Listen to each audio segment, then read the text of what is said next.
My mom and brother falsely accused me of assault, and their online hate campaign forced me into hiding. Now my mom is begging the court for visitation rights to see him in Juvie. I was 7, and my older brother Nathan was 9 when the incident happened. He had poured rocks into a teacher's gas tank every day for a week straight, not knowing it was wrong. It wasn't until someone caught him doing it that my mom got the phone call from the principal. At that moment, she had 2 options. 1, to tell them it really was Nathan, or 2, tell them it was all me. We look extremely alike. She told them it was me, because to my mom, she needed at least one angel child to brag about. And because I was naturally more mischievous than Nathan, she picked him to fill the role. I ended up getting suspended, and every teacher in the school would pick on me. It was then that Nathan realized he could get away with literally anything, and acted like it too. When I was 11, Nathan stole $20 from my mom's wallet. My mom didn't even ask if it was me, just sold my gaming console as punishment. But Nathan's antics only got worse from there. I was 14 when I got my first girlfriend. Nathan was 16, and also had a girlfriend. So one day, when my girlfriend saw the back of Nathan's head kissing another girl, she recorded it and sent it to almost every group chat in the school. His phone was flooded with hate texts, anonymous threats. But instead of owning up and taking a beating, he told everyone it was me. And because everyone in high school were drama fiends, everyone automatically believed him, including my mother. And since our family is very anti-cheating, practically all of my relatives stopped talking to me. I stopped trying to have a social life after that. I figured if I just kept my head down until I moved out for college, everything would be okay. But, as you can probably guess, my plan failed. Because when I was in 11th grade, a rumor about Nathan was going around the school. Apparently, he had R-worded a girl at some party, who woke up in bed beside him with no recollection of what had happened. I had no idea if it was true or not, but the more I listened to everyone's stories, the more things were adding up. I began to hatch a plan to make him confess, but my plans were interrupted, because a week after the rumors were born, people were threatening to beat me up after school. Eggs were thrown at me as I walked home. It wasn't until one guy threw a punch during lunchtime that I realized what was going on. Nathan had somehow convinced everyone it was me. I went home early that day, not knowing what the F to do. I remember living with so much fear, I didn't even want to leave the house. But when the weekend came, things took a dark turn. I got a notification that I was tagged in a post on Instagram. But when I clicked it, my heart dropped. The account was anonymous, but was followed by nearly everyone in school. The caption was my home address, phone number, email, all followed by an in-depth description of who I had violated, and just how I had done it. I almost threw up with stress. My hands and feet were ice cold. I tried to scroll through my WhatsApp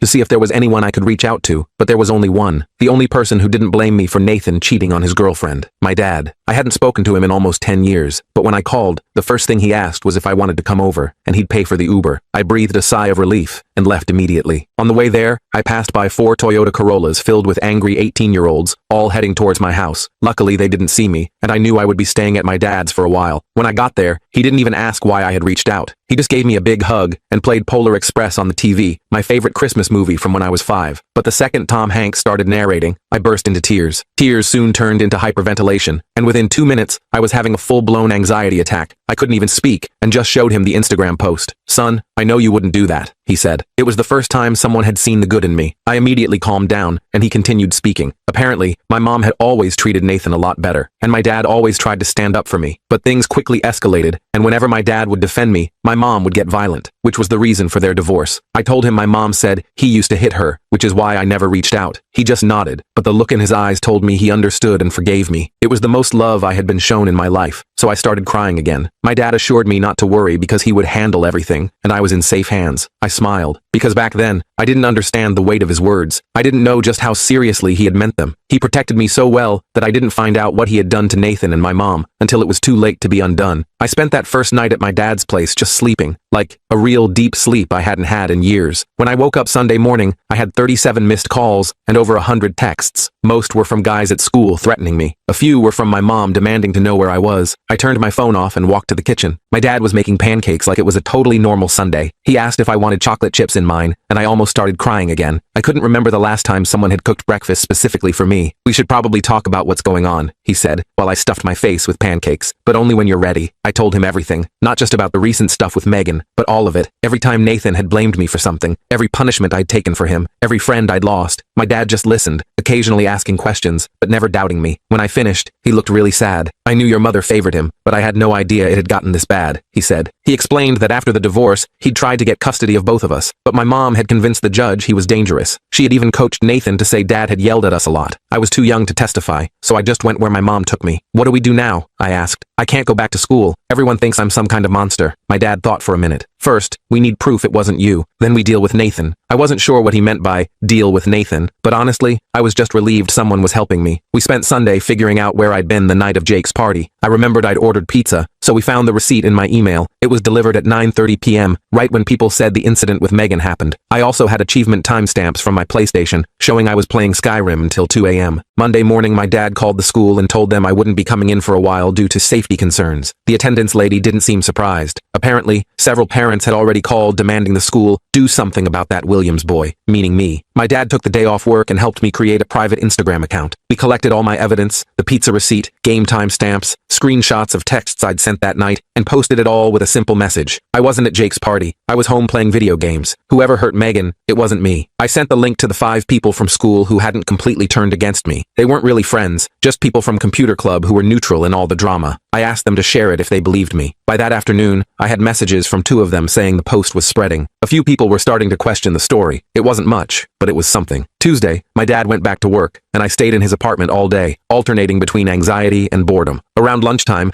I got a text from Megan herself. My heart practically stopped when I saw her name. She said she'd seen my post and had been thinking about that night. She admitted she never actually saw the face of the person who took her to the bedroom. She just remembered someone with my build and hair color. She also said she wasn't 100% sure anything had happened. She just woke up confused and missing her shirt. I asked if she remembered anything else about the person, any detail that might prove it was Nathan, not me. She said the guy was wearing a class ring, which caught her attention because it had a blue stone. Nathan had a class ring with a blue stone for football. I didn't have a class ring at all. I couldn't afford one. I thanked her for reaching out and asked if she'd be willing to tell people she wasn't sure it was me. She said she'd think about it. It wasn't a perfect outcome, but at least she was questioning things. Wednesday morning, my mom showed up at my dad's apartment. I was alone since he'd gone to work. I heard her pounding on the door and looked through the peephole. She was fuming. "I know you're in there," she yelled through the door. "The school called me about your safety concerns. Open this door right now." I did not open that door. Instead, I texted my dad, who said he'd be home in 20 minutes and to just stay quiet. My mom kept knocking for a while, then started calling my phone. I turned the volume off but could see her getting more frustrated through the peephole. Finally, she left a note under the door saying I was breaking her heart by staying with my manipulative father and that she'd forgiven me for the Megan situation if I came home now. I took a picture of the note to show my dad later. By Friday, things had shifted a bit at school, according to my computer club acquaintances. Megan had apparently told some friends she wasn't sure what happened that night, which created doubt about my guilt. But Nathan had doubled down, telling everyone he'd seen me at the party, which was literally impossible. The weekend passed quietly. My dad and I watched movies, ordered takeout, and played cards. It was the most peaceful 2 days I'd had in years. Sunday night, though, I got a text from Jake, the guy whose house the party was at. He asked if we could meet somewhere private to talk. I showed my dad, who thought it might be a trap. "Let's invite him here," Dad suggested. "I'll stay in my room so you two can talk, but I'll be close if anything goes wrong." Jake came over Monday after school. He looked nervous, glancing around the apartment like he expected to be ambushed. We sat at the kitchen table, and he fidgeted with his car keys the whole time. "Look, I need to tell you something, but you have to promise not to tell anyone it came from me," he said. I just nodded. "I have a security camera in my living room. My parents put it in after the last time they went out of town and I had people over. Anyway, I checked the footage from the night of the party." Jake pulled out his phone and showed me a video. The quality wasn't great, but you could clearly see Nathan helping a stumbling Megan up the stairs. The timestamp showed 9:37 p.m.,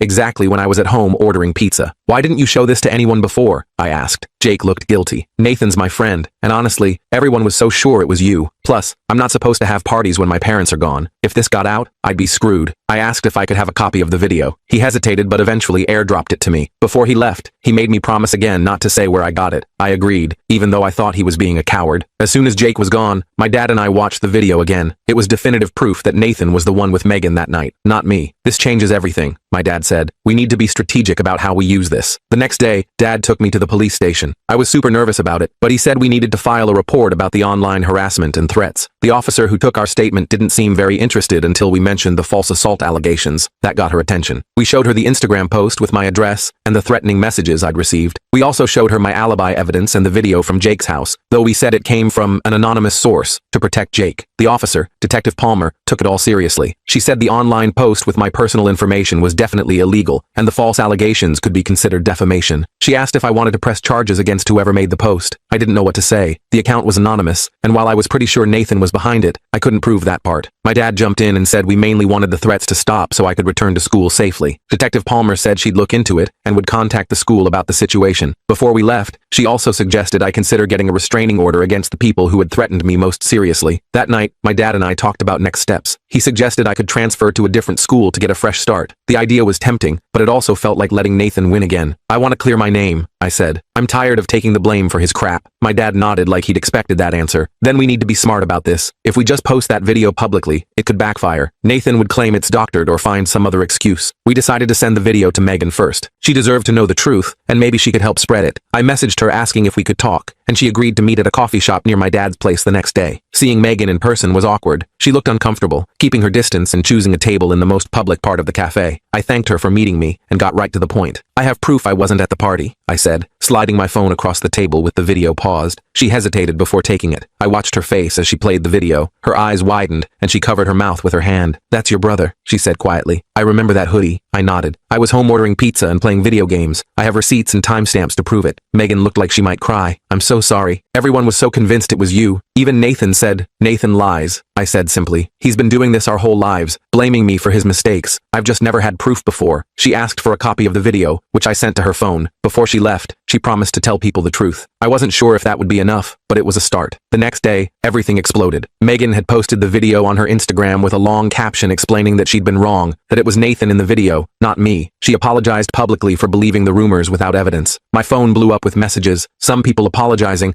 others accusing me of manipulating Megan or doctoring the video. Nathan texted me too. You're dead when I find you. I showed my dad the threat, and he immediately called Detective Palmer. She said she'd handle it and recommended I stay away from school another day. That evening, my mom showed up at my dad's place again, this time with Nathan. They pounded on the door, yelling about the lies I was spreading. My dad called the building security, who made them leave, but not before Nathan shouted that he'd make me pay for ruining his reputation. The next morning, Detective Palmer called with news. The school had suspended Nathan pending an investigation, and they were reviewing the incident with Megan with potential disciplinary action. Additionally, they'd identified the person who created the anonymous Instagram account, not Nathan, surprisingly, but his friend Tyler, who admitted Nathan had put him up to it. The school wants to meet with you, your parents, and their counselor before you return, Detective Palmer explained. They're concerned about your safety and want to put some protections in place. My dad agreed to the meeting, but insisted my mom not be present. The detective hesitated but said she'd see what she could do. The meeting was scheduled for the following Monday. The weekend was stressful. Nathan kept creating new accounts to send me threatening messages, and my mom alternated between pleading for me to come home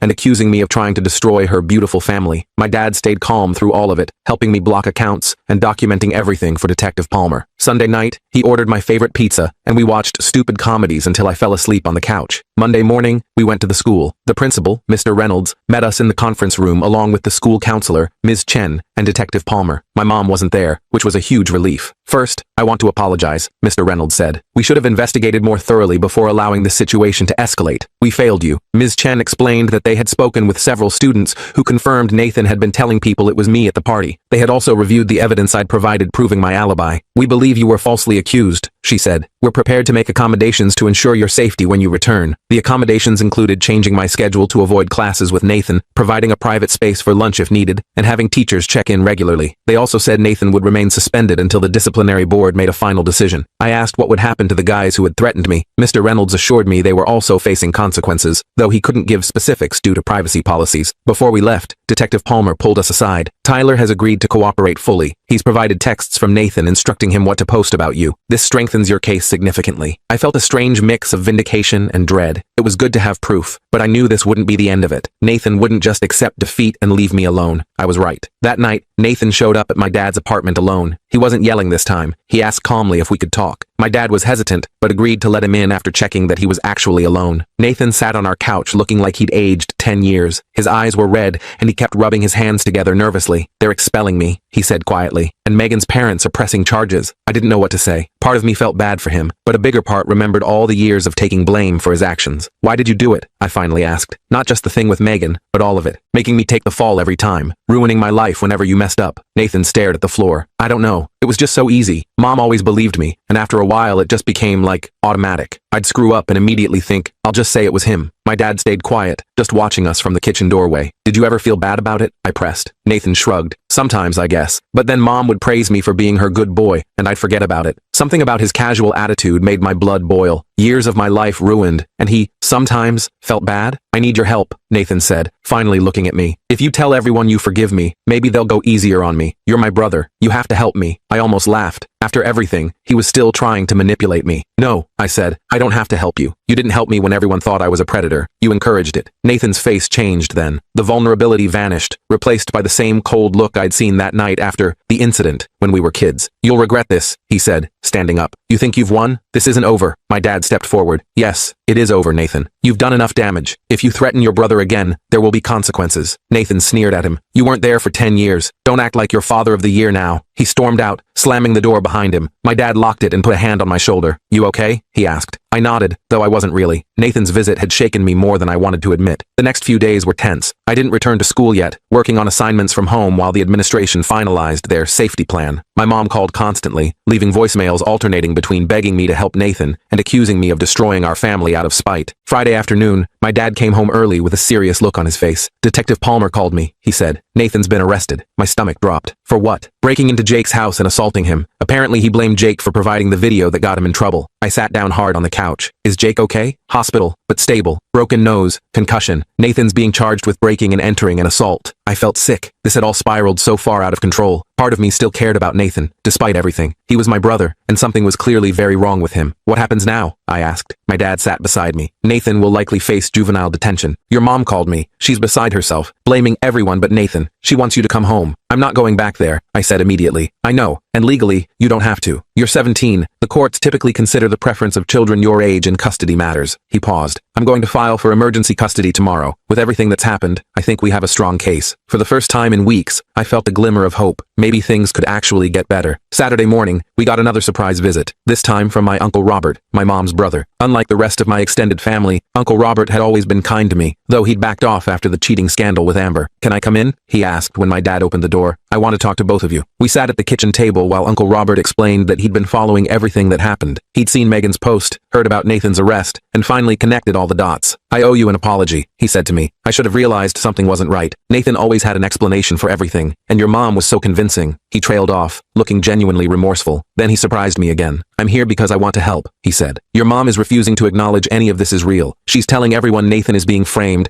and that you've manipulated the whole situation. My heart sank. Of course she was. I've spoken to Grandma and the rest of the family, Uncle Robert continued. I showed them the evidence, the video, the Instagram posts, everything. They're starting to understand the truth. I hadn't expected that. I'd assumed my entire extended family was a lost cause. What does this mean? My dad asked. Uncle Robert sighed. Your mom needs help. Professional help. I've tried talking to her, but she refuses to listen. I think she might have some mental health issues that have gone untreated for a long time. That made sense, though I'd never thought about it that way before. My mom's behavior had always seemed irrational, but I just accepted it as normal because it was all I knew. I want to testify at your custody hearing, Uncle Robert said. I want to tell the judge what I've observed over the years, if that's okay with both of you. My dad looked surprised but nodded. That would be incredibly helpful. Before Uncle Robert left, he gave me a hug and apologized again. He promised the family would make it up to me. I wasn't sure what that meant, but it felt good knowing not everyone had abandoned me. Sunday night, I got a text from Amber, my ex-girlfriend from freshman year. She said she'd seen Megan's post and realized she might have misjudged me too. She apologized for not giving me a chance to explain back then. I appreciated her message, but told her it was too little, too late. Maybe that was petty, but after everything I'd been through, I felt entitled to a little pettiness. Monday morning, my dad and I went to the courthouse for the emergency custody hearing. I was nervous, bouncing my leg the entire drive there. My mom would be there, and I hadn't seen her since she'd shown up at our door with Nathan. The courtroom was smaller than I expected. My mom was already there with her attorney. She tried to approach me when we walked in, but the bailiff stopped her. She looked terrible, hair unwashed, dark circles under her eyes. Despite everything, I felt a twinge of concern. The hearing was surprisingly quick. My dad's lawyer presented the evidence, the false accusations, the documented pattern of my mom favoring Nathan, the recent arrest, and the threatening messages I'd received. Uncle Robert testified, describing how my mom had always pushed the Nathan is perfect narrative and punished me for things I hadn't done. The judge asked me directly if I wanted to live with my dad. I said yes, without hesitation. She then asked if I wanted any contact with my mom. That was harder to answer. Maybe eventually, I said, but not right now. I need some space. The judge nodded like she understood. She granted my dad temporary full custody, with the possibility of revisiting visitation with my mom after 3 months of family counseling. As we were leaving, my mom tried to talk to me again. The bailiff let her approach this time. This isn't over, she said, echoing Nathan's words from earlier. You've turned everyone against me. My own family, my own son. My dad started to intervene, but I held up my hand to stop him. No, Mom, you did this yourself. You chose Nathan over me again and again. You let him hurt me. You helped him hurt me. I felt tears forming but pushed them back. I hope you get help. I really do, but I can't be around you right now. I walked away before she could respond. In the parking lot, my dad put his arm around my shoulders. I'm proud of you, he said simply. That afternoon, we met with Ms. Chen at school to finalize my return. With Nathan in juvenile detention and a restraining order in place, the immediate safety concerns were addressed. They'd also spoken to my teachers about the situation, so I wouldn't have to explain myself repeatedly. We can't control what other students say, Ms. Chen warned, but we've made it clear that harassment of any kind won't be tolerated. My first day back was Wednesday. It was weird and awkward, but not as bad as I feared. People stared and whispered, but no one approached me directly. A few people from computer club sat with me at lunch, acting like nothing had happened. I appreciated their silent support more than they knew. By Friday, things were starting to feel almost normal. Some teachers even went out of their way to be nice to me, which was a new experience. After school, Jake was waiting by my locker. His face was still bruised from Nathan's attack, with a bandage across his nose. Hey, he said awkwardly. I just wanted to say sorry for not coming forward sooner. I was scared of losing friends, which is pretty pathetic compared to what you went through. I told him it was okay. He'd eventually done the right thing, which was more than most people. Also, he added, there's going to be a party at my house next weekend. A proper one this time, my parents approved. You should come. I was surprised by the invitation. I'll think about it, I said, though I wasn't sure I was ready for parties yet. That night, I told my dad about Jake's invitation. He seemed pleased. It's good to have options, he said. You don't have to go if you're not comfortable, but it's nice to be included. I nodded, feeling strangely emotional. It's weird. For so long, I was just trying to survive until I could escape to college. Now I'm thinking maybe high school doesn't have to be completely awful for the next year and a half. My dad smiled. It doesn't, and whatever happens, we'll handle it together. I believed him. For the first time in years, I felt like I had a real future, one that wasn't defined by Nathan's lies or my mom's favoritism. The road ahead wouldn't be easy. Nathan would eventually get out of juvenile detention. My mom would probably keep trying to contact me, but I wasn't alone anymore. I had my dad, Uncle Robert, maybe even some friends eventually. I went to bed that night feeling something unfamiliar. Hope. Not just for escape, but for actual happiness. I didn't know exactly what my dad had planned for Nathan and my mom long term, but whatever it was, I trusted him to protect me. After all, he was the only one who ever had. The custody hearing was over, but I still felt on edge every time my phone buzzed. Part of me expected to see Nathan's name pop up with new threats, even though he was in juvie and technically couldn't contact me. My dad noticed me jumping at notifications and suggested I change my ringtone to something less startling. Maybe something from that game you're always playing, he said one night while cooking dinner. It was a small thing, but it showed he was paying attention. I switched to the Skyrim level up sound, which made me smile whenever I heard it. A couple weeks after returning to school, things started to feel almost normal. Some kids still whispered when I walked by, but most had moved on to fresher drama. I even made a few actual friends in computer club, not just acquaintances who tolerated me, but people who invited me to join their Discord server and asked for my opinion on stuff. Jake kept checking in with me too. His face was healing up, and he'd become weirdly protective. When some senior made a comment about me in the cafeteria, Jake immediately shut him down. I didn't need protecting, but it was nice knowing someone had my back. One Friday after school, Uncle Robert called and asked if I wanted to come over for dinner that weekend. Grandma will be there, he added. She's been asking about you. I hadn't seen my grandma since before the whole mess started. The idea made me nervous, but my dad encouraged me to go. Family connections are important, he said. The ones worth keeping anyway. Uncle Robert picked me up Saturday evening. The car ride was a bit awkward at first, but he filled the silence by updating me on random family news. My cousin getting into college, my other uncle buying a boat, normal stuff that had nothing to do with Nathan or my mom. When we got to his house, Grandma was already there, sitting in her usual armchair. She stood up when she saw me, her eyes watery. There's my boy, she said, opening her arms. I hesitated for a second before hugging her. She felt smaller than I remembered, more fragile. I'm sorry, she whispered against my shoulder. I should have known better. That simple apology hit me harder than I expected. I had to blink back tears as we sat down for dinner. Through the meal,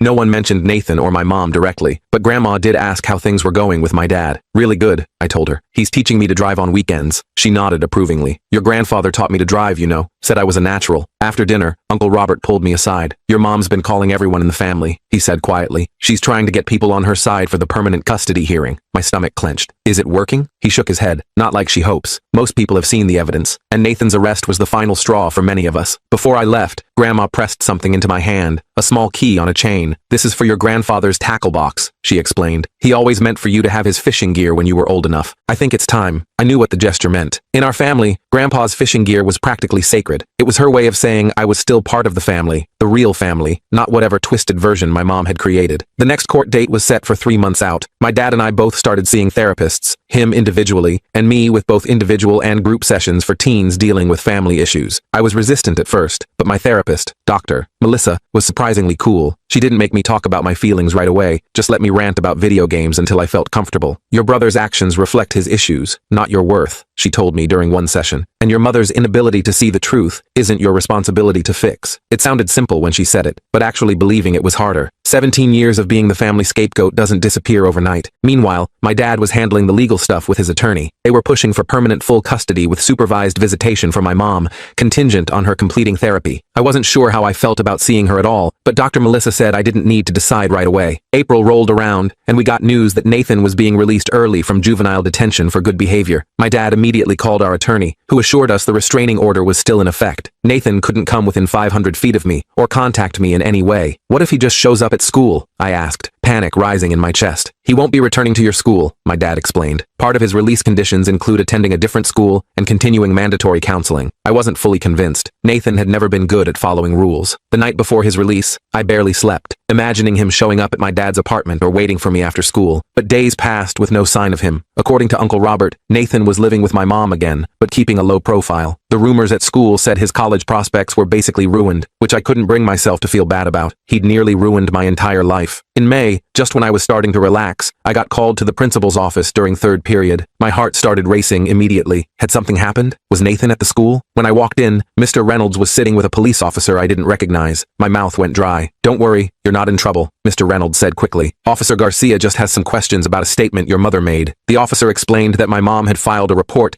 claiming my dad was abusive and that I was in danger living with him. My jaw literally dropped. After everything, she was still trying to lie about my dad. She provided some photos of bruises she claims were caused by your father during visitations, Officer Garcia said, watching my face carefully. That's impossible, I said immediately. I haven't had any visitation with my mom since the temporary custody order. I haven't even seen her. I pulled out my phone and showed him my calendar, where I'd been logging therapy appointments and activities with my dad, a suggestion from Dr. Melissa to help establish a sense of stability. The officer nodded, taking notes. Your mother also claims your father coached you to lie about your brother, he added. I didn't even try to hide my frustration. Officer, my brother confessed to multiple people that he blamed me for things he did. It's all documented, and he literally got arrested for assaulting someone who provided evidence supporting me. After answering more questions, the officer seemed satisfied. Before leaving, he told me they had to investigate all claims, but my statement would be noted. Mr. Reynolds apologized for the disruption and wrote me a pass back to class. I called my dad immediately after school. He wasn't surprised. His attorney had already been contacted about the allegations. It's a desperate move, he said calmly. She knows the permanent custody hearing is coming up, and she's running out of options. I started having nightmares again after that. Dreams where I was back in my old house, with Nathan smirking at me from the doorway of my room. Dr. Melissa suggested I write down the dreams to take away their power, which sounded dumb, but actually helped a little. A week before the custody hearing, I got an unexpected email from Megan. We hadn't really talked since she'd posted the video clearing my name. The subject line was simple: thought you should know. Megan explained that Nathan had reached out to her, supposedly to apologize, but during their conversation, he'd tried to convince her that I had manipulated the video evidence and turned everyone against him out of jealousy. I just wanted you to be aware, she wrote. I didn't believe him, obviously, but I thought you should know he's still trying to blame you. I forwarded the email to my dad and our attorney. They added it to the growing file of evidence showing the pattern of behavior from both Nathan and my mom. The day of the hearing arrived with a knot in my stomach that wouldn't go away. My dad made pancakes again, trying to establish it as our good luck ritual. I appreciated the effort but could barely eat. The courthouse felt more familiar this time, though no less intimidating. My mom was already there with her attorney and, surprisingly, Nathan. He wasn't supposed to testify since he was still a minor with a recent criminal record, but I guess they thought his presence might influence the judge somehow. Nathan didn't look at me when we entered. He stared straight ahead, hands folded in his lap. My mom, on the other hand, kept trying to catch my eye, giving me these pleading looks that made my skin crawl. The hearing started with my dad's attorney presenting the evidence we'd gathered since the temporary order, including my consistent attendance at therapy, improved school performance, and stable home environment. Then came the bombshell. She introduced Megan's email and 3 similar messages from other students, all showing Nathan's continued attempts to blame me. When my mom's attorney cross-examined my dad, he tried to paint him as an opportunist who had swooped in after years of absence. My dad stayed calm, explaining that he'd sent birthday cards, Christmas gifts, and child support consistently for 10 years, despite being blocked from seeing me. I never stopped trying to be part of my son's life, he said. I just wasn't allowed to be. They called me to testify next. I'd practiced with Dr. Melissa, but my hands still shook as I took the oath. The judge, a different one from the emergency hearing, asked me to describe my current living situation and how I was adjusting. It's good, I said, trying to sound more confident than I felt. I have my own room, I'm doing better in school, and I'm making friends again. My dad and I cook dinner together most nights, and he's teaching me practical stuff like changing oil in a car. My mom's attorney tried to get me to admit I missed my family, that I was just angry and would get over it eventually. I took a deep breath before answering. I do miss parts of my old life. I admitted, but I don't miss being blamed for things I didn't do. I don't miss being punished for Nathan's mistakes, and I don't miss my mom choosing him over me every single time. I saw my mom flinch from the corner of my eye, but I kept going. My dad believes me when I tell him the truth. He doesn't assume I'm lying. Do you know how huge that is after living your whole life with people assuming the worst about you? The judge asked if I wanted any contact with my mother or brother. Maybe someday with my mom, if she gets help and actually acknowledges what happened, I said. But not with Nathan, not after everything. As I stepped down,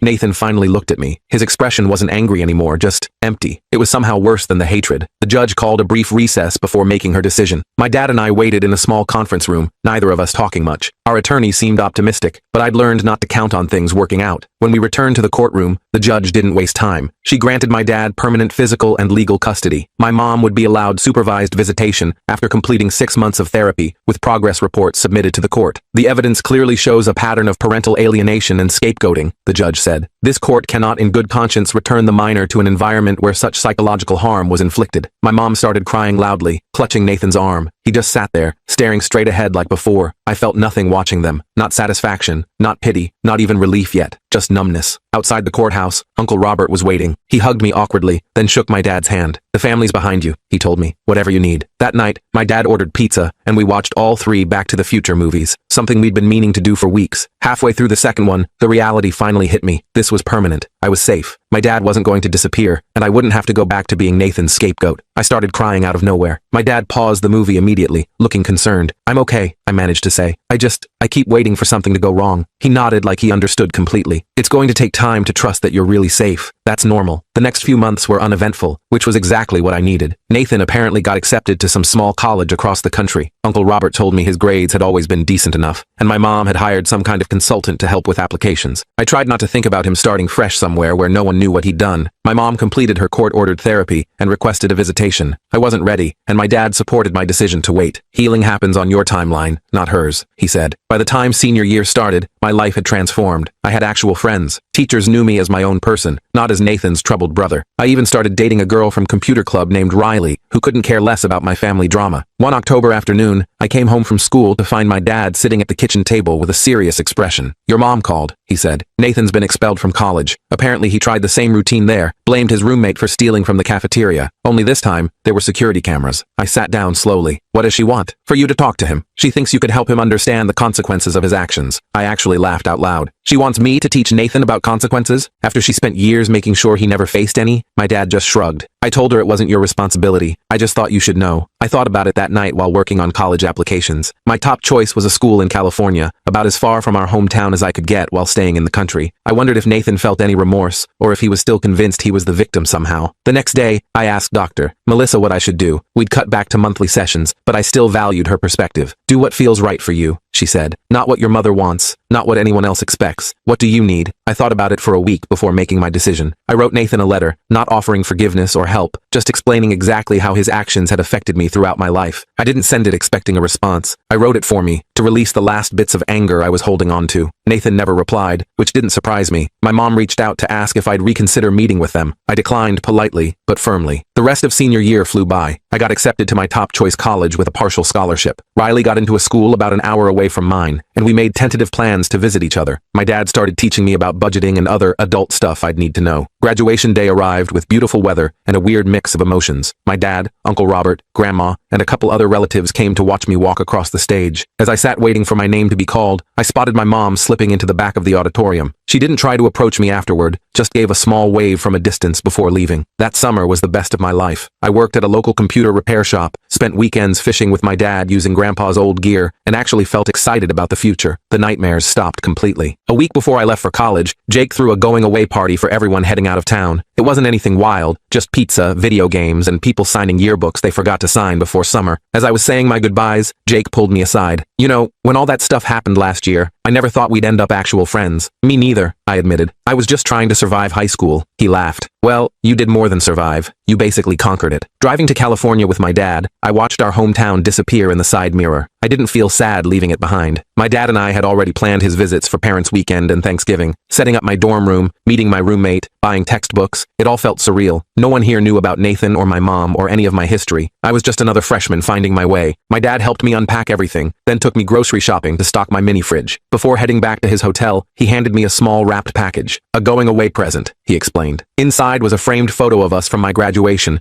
both smiling like idiots in the sunny backyard. In the corner, he'd written, "The first of many proud moments to come." I didn't know what would happen with my mom or Nathan in the future. Maybe someday, I'd be ready to have them in my life again, or maybe not. What I did know was that I wasn't defined by their choices anymore. My dad had shown me what real family support looked like, and I was finally free to become whoever I wanted to be. After my dad left, my roommate asked if I was close with my family. With my dad, I said simply, he's always had my back, and that was the truth that mattered most.